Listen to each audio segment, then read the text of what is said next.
Hello students and welcome to the PSVI। Students, मेरा नाम नीरज कुमार है और मैं आपका साइंस का टीचर हूँ। और यहाँ पे हम लोग क्लास 8 का जो है साइंस का बुक को चैप्टर 1 जो है उसको हम लोग कंप्लीट कर रहे हैं। जिस चैप्टर का नाम क्या है? Food production and management. जिस चैप्टर का नाम क्या है? फूड प्रोडक्शन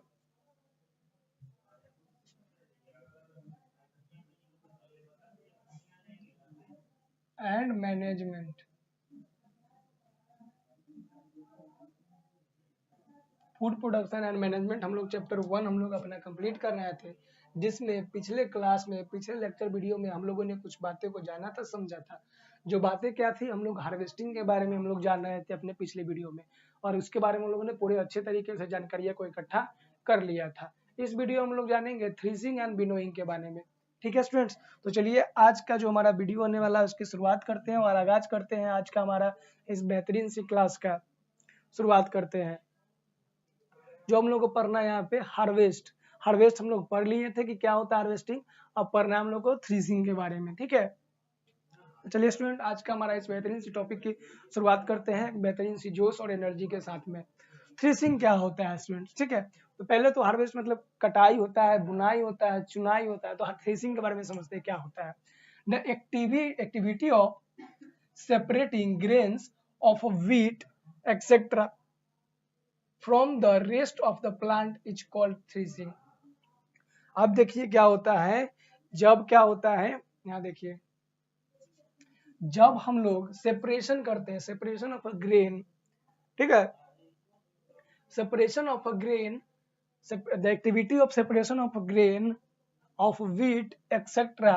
अब देखिए, जब भी हम लोग सेपरेट करते हैं, जब थ्रेसिंग में क्या होता है, जब हमारे खेतों में, हमारे फील्ड में, ठीक है, जो हमारे फील्ड में खेतों में जब गेहूं लग जाता है या फिर उसके जैसा जो भी अनाज लग जाता है, तो उसको उस पेड़ से गेहूं को जब हम अलग करते हैं, ठीक है, गेहूं को जो अलग करते हैं, दाना को जो हमारा फल होता है उसको अलग करते हैं, और उसके किससे, उसका जो बाकी बचा पेड़ से, जो पेड़ से पूरे पेड़ से गेहूं को अलग करने की जो प्रक्रिया होती है उसको क्या बोलते हैं? थ्रेसिंग बोलते हैं।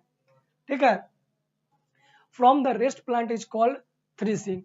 It is done manually by beating the harvested crop with an implement held in the hand.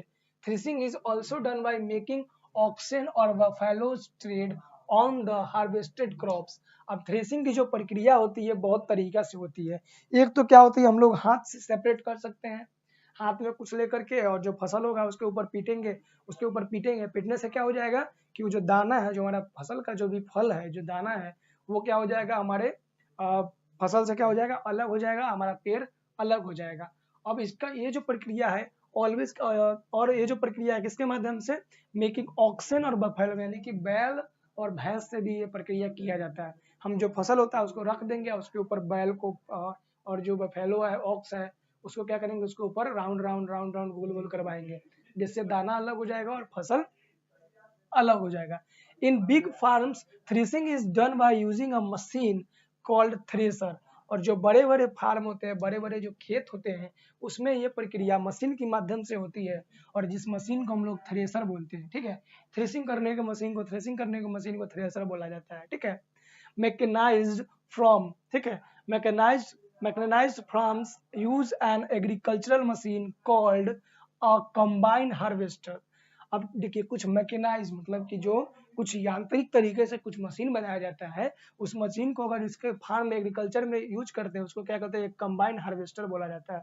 For harvesting and the threshing in a one go, जिसके अंदर में क्या होता है, हार्वेस्टिंग और थ्रेसिंग दोनों एक साथ में होते रहता है, उसको क्या बोला जाता है हम लोग? मैकेनाइज्ड फार्म में क्या होता है, कुछ मशीनें जो होती है जो दोनों काम को एक साथ कर सकती है। किसको किसको? तो वो कर सकती है हार्वेस्टिंग को और थ्रेसिंग को, दोनों को एक साथ ही करेगी, एक साथ वो काम को डन करेगी, उसे क्या बोला जाएगा? कंबाइंड हार्वेस्टर बोला जाएगा। ठीक है, क्लियर है? It is a huge machine that combines all the jobs of the turning a cereal crops into a grains. अब क्या होता है, ये एक कंबाइन मशीन होता है जो क्या करता है, जो हमारा जो अनाज होता है उस अनाज को पेड़ से अलग भी करता है, और अनाज से, ठीक है, जो हमारा अनाज होता है, जो हमारा फसल होता है, उससे फसल से अनाज को अलग करता है।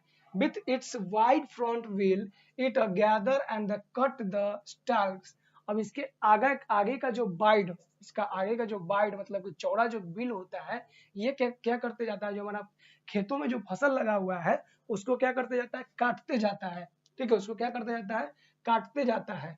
It then separate the grain from the स्टाल्क्स।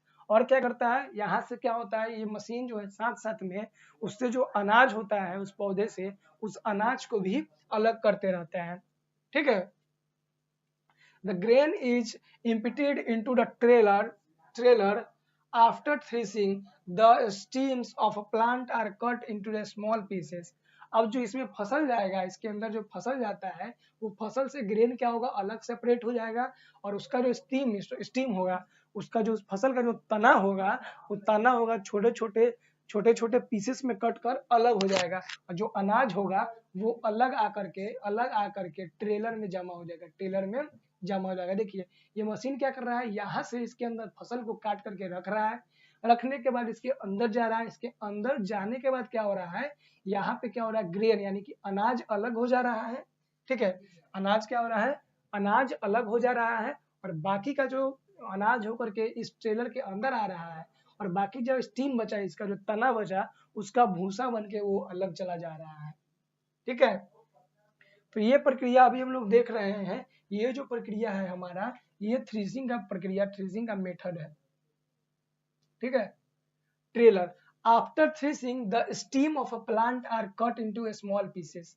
अब जब कटिंग थ्रेसिंग हो जाता है तो उसका जो प्लांट का जो तना होता है वो कट करके छोटे छोटे पीसेस में कट जाते हैं। ठीक है, the pieces are stored as a hay in a hay stacks for feeding the cattle and other farms animal. अब जो इसका जो तना होता है, जो उस पौधे का जो तना होता है, जो छोटे छोटे टुकड़ों में कट जाता है, वो तना किस लिए उपयोग होता है, वो तना उपयोग होता है किसी जानवर के चारे के रूप में। ठीक है, जो भूसा होता है, वो भूसा जब भूसा ढेर हो जाता है, उस ढेर में जमा हो जाता है, और इसको हम लोग किस लिए जमा करते हैं, इसको हम लोग जमा करते हैं इसलिए कि जब भी हमारा जो कैटल होता है, जो हमारा चरने वाला जानवर होता है, वो जानवर इस भूसे को खाता है, और अलग अलग के जानवर से बकरी, भेड़, बैल, बफेलो, ये सब क्या करते हैं, हॉर्स, ये सब इस भूसा को खाते हैं। Dried hay use as a cattle feed is called fodder. ठीक है, जो सूखा हुआ भूसा होता है, जो जानवरों को खाने के लिए इस्तेमाल किया जाता है, उसको क्या बोला जाता है, फोडर बोला जाता है। ठीक है स्टूडेंट्स, आगे चलते हैं हम लोग। अब हमारा जो थ्रेसिंग का जो मेथड है, हमारा थ्रेसिंग जो हमारा टॉपिक जो था, ये खत्म हो चुका है थ्रेसिंग। अब आता है बारी विनोइंग का। विनोइंग मीन्स होता है चुनना। विनोइंग मीन्स क्या होता है, चुनना, हाथों से जो चुनाई, जो चुनना बोलते हैं, एक एक चीज को हम लोग चुनते हैं ना, नीचे कुछ के गिर जाता है तो उसको बोलेंगे विनोई बोलेंगे। ठीक है, winnowing. The grain obtained after threshing is mixed with its outer covering called chaff. ठीक है, क्या बोला जाता है, अब देखिए जो हमारे पास जो ग्रेन आया है, जो अनाज आया है, तो वो आया है किसके साथ में, उसके जो ऊपर का जो कवर होता है, उसके ऊपर का कुछ जो सेल होता है, उसके साथ में हमारे पास में आया है।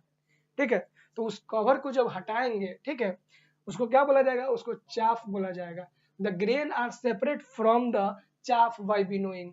तो जो चाफ होता है, उस चाफ से जो अनाज होता है उसको अलग करने का जो प्रोसेस होता है, उसको क्या बोलते हैं, विनोइंग बोलते हैं। ठीक है, the mixture of grain and chaff is dropped in a gentle stream against the blowing बीन्स। अब इसको क्या किया जाता है, जो हमारा अनाज है और जो हमारा अनाज का जो कवर है, दोनों जो मिक्स है, उसको हम लोग क्या करते हैं, किसी ऊंचे स्थान पे खड़ा होकर के वहां से हम लोग उसको क्या करते हैं, नीचे की तरफ गिराते हैं, और उस स्थान पे खड़ा होते हैं जहां से क्या होगा, विंड ब्लोइंग होगा, यानी कि हवा जो है ब्लो करेगा, यानी कि हवा बहेगा। ठीक है, वो इस एरिया में, इस डायरेक्शन में, उससे क्या होगा, जो वेट वाला चीज होगा, जो भारी चीज होगा, वो डायरेक्टली क्या होगा, जमीन पे नीचे आ जाएगा, और जो हल्का चीज होगा, जो उसका कवर होगा, वो उड़ करके थोड़ा अलग, थोड़ा दूर जा करके गिरेगा, जो आप लोग यहाँ पे फिगर में देख सकते हैं, फिगर 1.31 में देख सकते हैं।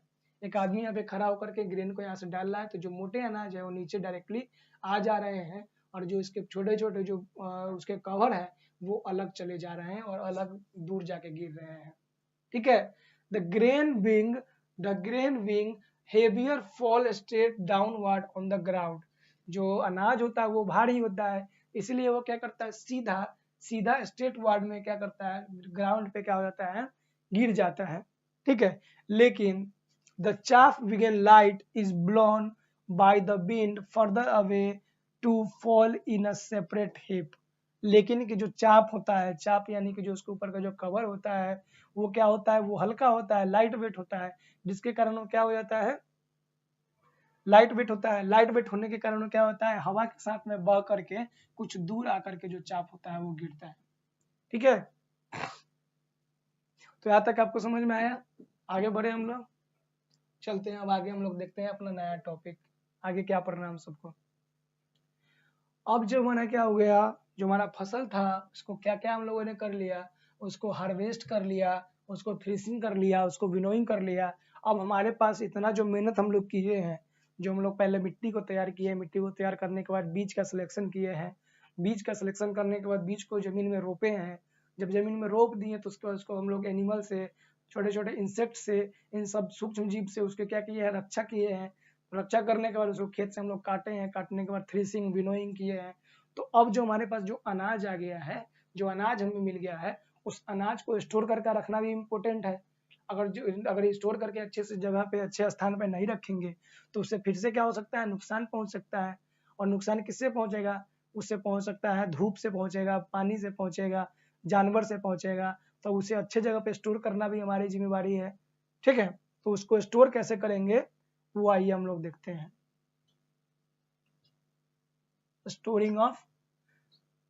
स्टोरेज ऑफ एग्रीकल्चरल प्रोडक्ट, जो हमारे पास खेती बाड़ी से जो भी प्रोडक्ट हमारे पास निकल के आया, जो उत्पाद निकल के आया है, उस उत्पाद को हम लोग कैसे क्या करेंगे, स्टोर करेंगे।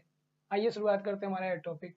The harvested food grains like wheat, rice etcetera, मतलब कि हार्वेस्टिंग के बाद हमें जो भी अनाज प्राप्त हुआ है, जैसे कि गेहूं, चावल एक्सेट्रा, पल्सेस, उड़द, मूंग का दाल, and the oil seeds are stored to the last until the next crop is harvested। जब तक इसको हम लोग अच्छे जगह पे, जब तक जैसे कि हम लोग जो खेती बाड़ी से हमको क्या क्या मिला, गेहूं मिला, चावल मिला, और जिससे हम लोग तेल बना सकते हैं वो बीज मिला, उसको अच्छे तरीके से जब तक हम लोग स्टोर नहीं कर लेंगे तब तक अपने खेत में दूसरे फसल को नहीं रोप सकते हैं।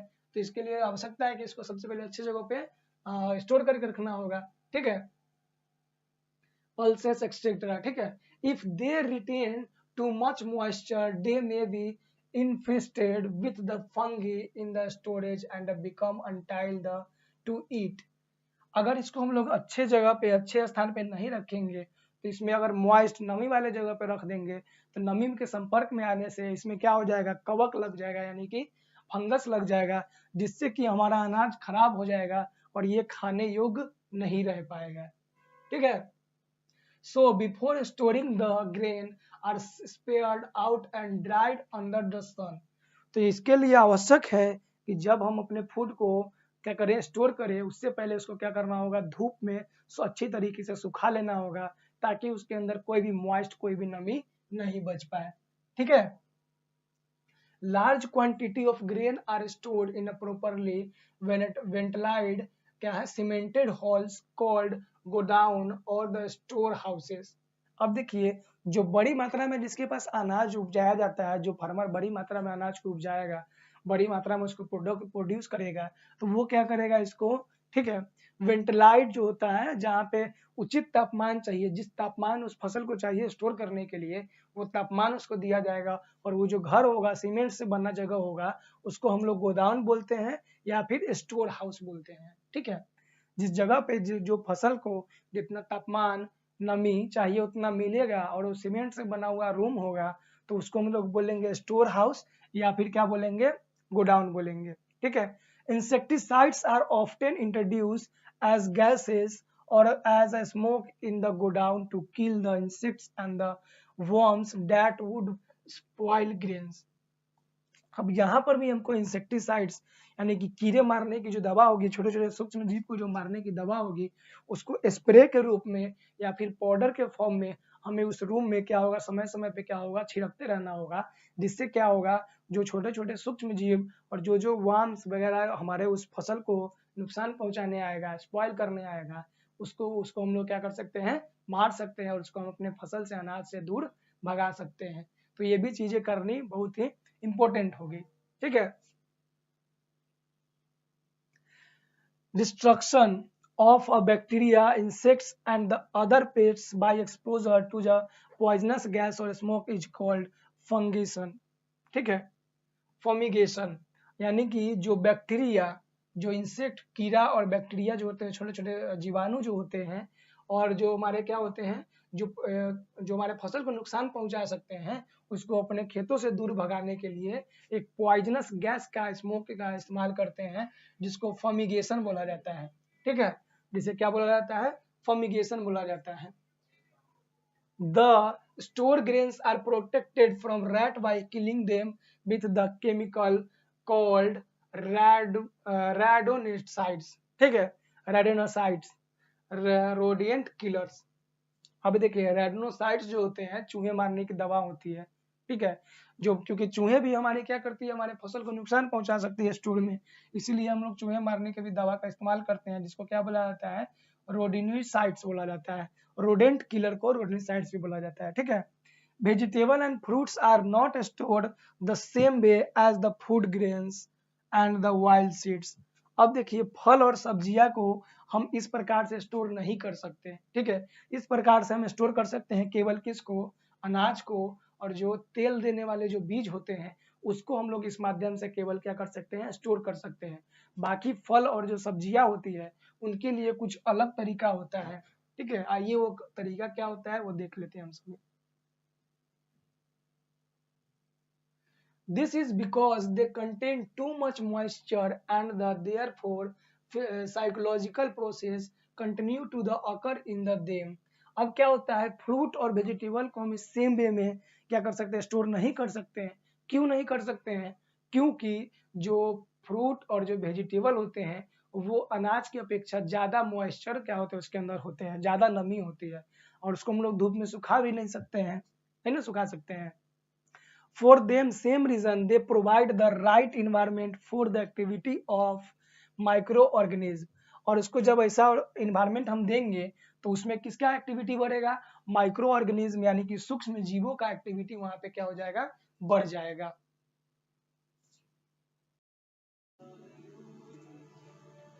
ठीक है। तो यहाँ पर देखिए टेम्परेचर जो होगा वेजिटेबल और फ्रूट्स के लिए जो होगा वो सेम टेम्परेचर नहीं होगा। ठीक है। अब इसके लिए क्या करना होगा, क्योंकि इसमें ज्यादा नमी और ज्यादा मॉइस्ट होगा, जिसके कारण से क्या होगा, ये उस जिस टेम्परेचर पे हम लोग अनाज को स्टोर करेंगे उस टेम्परेचर पे यह स्टोर नहीं होगा। ठीक है। Therefore determined very microorganisms they are vegetable and fruit they fast so they are consumed with a few days and the harvesting certain fruits apple orange and vegetable are stored in a place this is the kept very cold this is called cold storage। अब जहाँ पे हम लोग vegetable और fruits को store करते हैं उसको क्या बोलते हैं, हम लोग कोल्ड स्टोरेज बोलेंगे। ठीक है। क्योंकि उसका टेम्परेचर फ्रूट और वेजिटेबल के अनुसार से होता है। ठीक है। temperature the psychological process inside the fruit and the vegetable almost cause the fungi cannot attack them।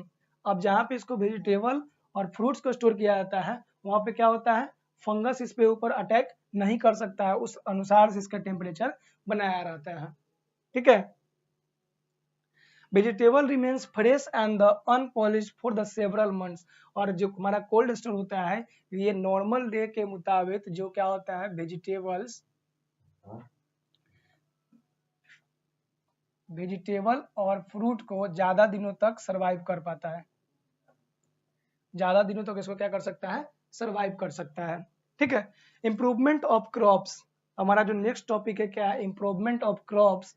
ये क्या करेंगे, अगले दिन हम लोग डिस्कस करेंगे, यानी कि जो फसल होता है इस सभी को क्या होता है, कैसे इंप्रूव कर सकते हैं, अपने क्रॉप्स को आगे कैसे बढ़ा सकते हैं, और ज़्यादा से ज़्यादा अपने जो हमारा क्रॉप्स होता है उससे ज़्यादा से ज़्यादा पैदावार कैसे ले सकते हैं, ये हम लोग अगले वीडियो में, हम लोग अगले लेक्चर में कंप्लीट करने वाले हैं। ठीक है। इसमें हम लोगों ने क्या क्या देखा, तो इस हमारा जो वीडियो है इसमें हम लोग क्या देखे हैं, हार्वेस्टिंग, थ्रेसिंग और विनोइंग के बारे में देखा है कि थ्रेसिंग क्या होता है, विनोइंग क्या होता है, फिर इसमें कौन कौन सी इक्विपमेंट का यूज किया जाता है और किस प्रकार से इस काम को क्या होता है हम लोग कर पाते हैं, और जब विनोइंग हो जाएगा तो इसको स्टोर कैसे करेंगे। अब इसमें स्टोरेज में भी क्या होगा, यानी कि जो हमारा सीड्स होगा, जो अनाज होगा उसको अलग स्टोर करेंगे, और जो वेजिटेबल होगा इसको अलग स्टोर करेंगे। तो मिलते हैं हम लोग अपने नए वीडियो में, तब तक के लिए धन्यवाद।